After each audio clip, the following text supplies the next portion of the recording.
Assalamualaikum warahmatullahi wabarakatuh. Sahabat YouTube dimanapun Anda berada, lagi saya mau bercerita.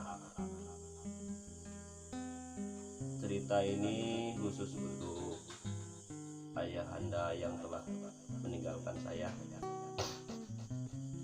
Sebelumnya saya akan kirim doa pada beliau dulu. Susun ayah.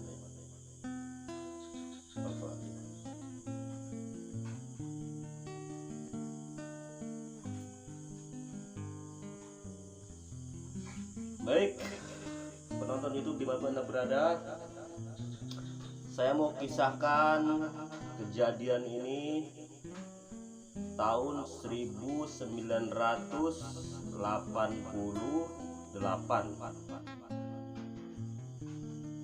Jadi sekitar 24 tahun yang lampau. Saya kisahkan lagi kepada Anda semuanya supaya kita berbagi cerita. Jadi kisah ini tentang ayah saya. Untuk mengenang almarhum, waktu saya masih SD, ayah saya itu bertugas di dinas keamanan. Pangkatnya itu Wanda, bantuan tentara itu, Wanda apa Wandra, saya lupa ingatnya, Wanda apa Wandra gitu, bantuan untuk tentara itu. Jadi tiap hari ayah saya itu bertugas, bukan tiap hari, tiap 1 minggu 2 kali kalau tidak salah tugas. Pulang bertugas ayah saya ke laut, memang kehidupan ayah saya itu ke laut. Jadi suasana seperti ini nih, saya teringat lagi dengan kisah-kisah almarhum. Jadi pada saat itu tahun 1988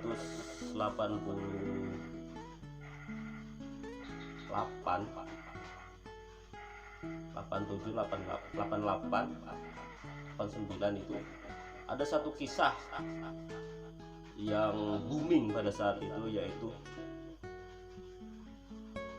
misterius. Apa itu misterius? Misterius itu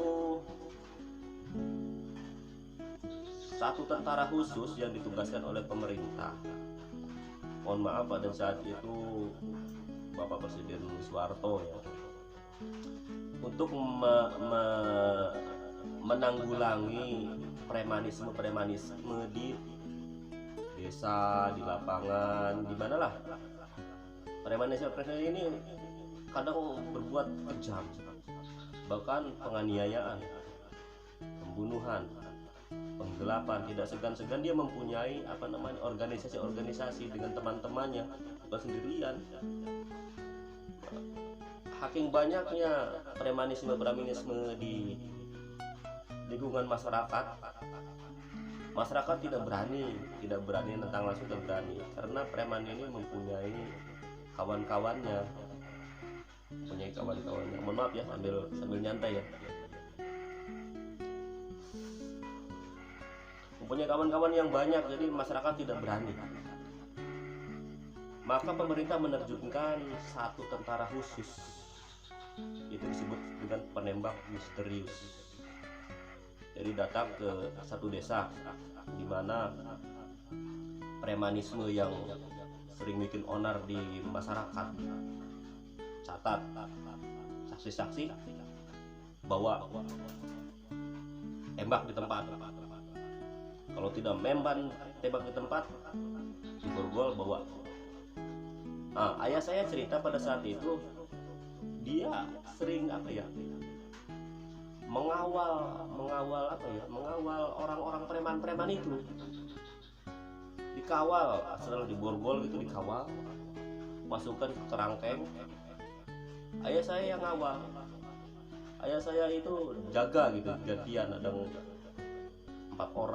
orang sip-sipan. Jadi kalau jaga ayah saya itu dia punya taktik. Ayah saya cerita, dia punya taktik dalam penjagaan. Jadi lampu yang di gardu, pos gardu itu, lampu di pos gardu itu, lampunya itu dihidupkan, tapi obat nyamuknya dinyalakan, tapi ayah saya di belakang, di tempat gelap. Maksud tujuannya apa? Untuk menjaga diri dari serangan teman-temannya premanisme itu, seperti ada yang mau membebaskan. Memang iya, pernah terjadi. Ada yang mau membebaskan tapi perlu tahuan. Disangkanya pos ronda ini sepi katanya, nggak ada penjaganya. Sekalinya ada penjaganya. Ayah saya dibekali juga dengan, pada saat itu dengan borgol, dengan yang diceritakan oleh anak-anaknya itu borgol, dengan apa ya, ayah semacam sirine gitu, sirine itulah ya, mungkin sirine lah, pemanggil tentara ya, seperti itu.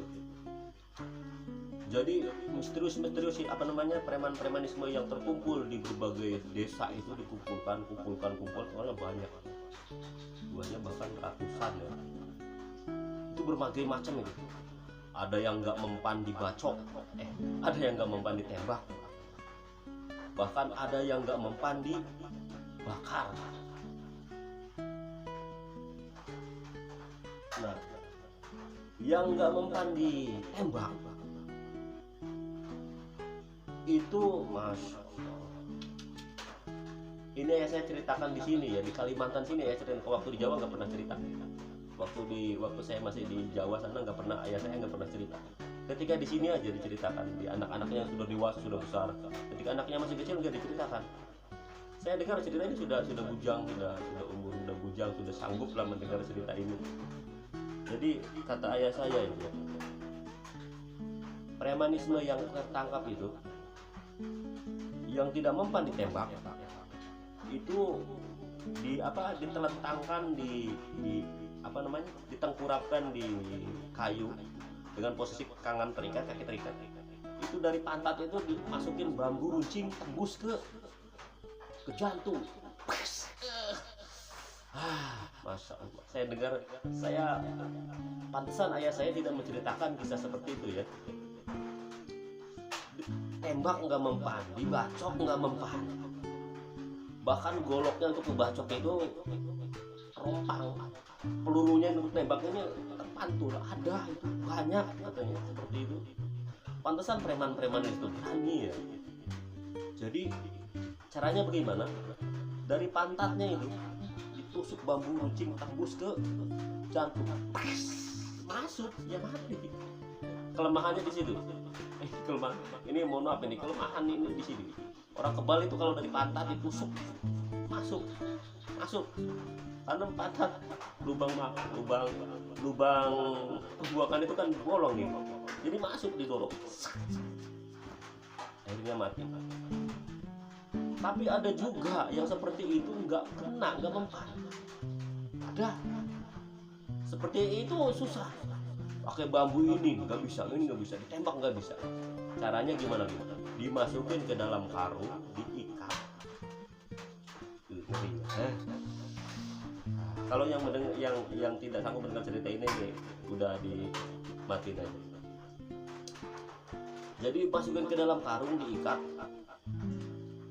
digantungi batu seberat 50 kilo, ditenggelamkan ke dalam air. Seperti itu. Ngeri. Banyak lagi. Ada yang bahkan ditenggelamkan, ada yang masih hidup. Coba bayangkan. Begitu sakti orang dulu. Ditenggelamkan tidak apa-apa. Ternyata masih hidup. Gimana ya? Dibakar, direbus di dalam air mendidih. Jadi banyak kelemahannya. Dicari kelemahan. Ada yang ditembak nggak mempan, tapi pakai peluru emas. Jadi senjatanya itu pakai peluru emas. Itu tembus. Jadi ayah saya ceritakan seperti itu. Jadi dia tiap hari dia menangani orang seperti itu, misterius. Jadi waktu di Pulau Jawa sana itu nggak pernah diceritakan ayah saya seperti itu. Mungkin takut anak-anaknya takut, kan memang ya takut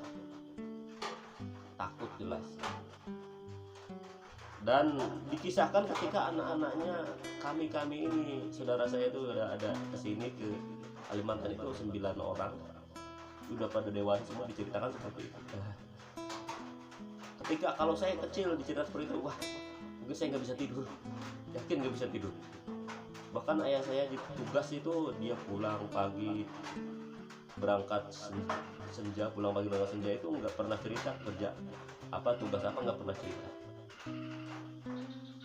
Apa memendam rahasia seperti itu sampai puluhan tahun baru di Kalimantan anaknya sudah dewasa baru diceritakan, bayangkan. Saking sayangnya kepada anak, masya Allah. Nah, jadi ayah saya tugasnya seperti menjaga seperti itu, menjaga. Jadi tugasnya menjaga, mengkuburkan, jaga mengkuburkan, seperti itu tugasnya. Dan ingat saya satu kali saya ingat ketika saya masih SD kelas 5 SD itu di tempat lewat saya sekolah itu, karena jarak sekolah itu 3 kilo itu saya lalui dengan jalan kaki dari desa Ciparege Jaya ke Tempuran. Ciparege Jaya, Tempuran, Ciparege, tiap hari saya jalan 3 kilo tiap hari, pepek. Kadang sampai rumah kalau sore, pulang jam sampai jam 4 sore. 3 kilo pepek tiap hari jalan kaki. Nah, di tengah perjalanan ini saya menjumpai satu kuburan baru. Kaget saya, kuburan baru apa ini? Ternyata punya usut, katanya itu ada kuburan orang yang meninggal di dalam karung. Masih tangan terikat gitu. Ternyata ya itu misterius itu, preman-premanisme itu. Nah, jadi dulu pemerintah itu menangani premanisme seperti itu. Akhirnya apa? Alhamdulillah aman, nggak ada lagi perampokan, penganiayaan. Setelah misalnya itu nggak ada, sepi. Tapi sebelum terjadi penembak misterius ini, pokoknya perampokan, penjarahan, penggelapan, penodongan terjadi. Saya dengar di mana-mana itu. Saya masih kecil aja dulu masih takut saya. Di sana ada orang dibunuh, di sana ada orang dikepukin, di sana ada orang dirampok. Saya sering dengar waktu masih kecil itu. Tapi ketika penembak misterius itu disebarkan oleh pemerintah, maka aman, negara aman. Nah, seperti itu kan. Jadi ini kisah ini saya ceritakan kepada anda semuanya supaya jadi iktibar untuk kita. Pertama itu, yang kedua saya mengenang almarhumah ayah saya. Dan sampai di Kalimantan pun ayah saya tidak mau lagi tugas karena memang keluarga banyak, ekonomi banyak, pendongkrangan ekonomi. Akhirnya ayah saya itu sibuk dengan kerja karena untuk jadi petugas itu gajinya minim, anaknya banyak, jadi nggak cukup. Akhirnya ayah saya banding setir ke. Terima kasih telah mendengarkan cerita saya. Itulah kisah tentang penembak misterius waktu tahun 1988. Saya angkat kembali ke hadapan Anda. Gunanya adalah untuk sebagai iktibar untuk kita. Bahkan ada yang orang-orang tuh bertanya, seandainya katanya, zaman dulu untuk zaman sekarang mungkin aman katanya negara, jauh dari korupsi. Tapi sekarang sudah ada HAM asasi manusia di dunia. Untuk sekarang era modern seperti ini, HAM sangat dijunjung sekali. Bahkan tidak semenang-menang kita membuat undang-undang. PBB yang mengesahkannya, jadi tidak mudah zaman seperti dulu. Jadi ya ikuti aja aturan yang ada dengan undang-undang yang sekarang yang dibuat oleh pemerintah NKRI kita. Salam dari saya, semoga cerita ini bermanfaat. Assalamualaikum warahmatullahi wabarakatuh.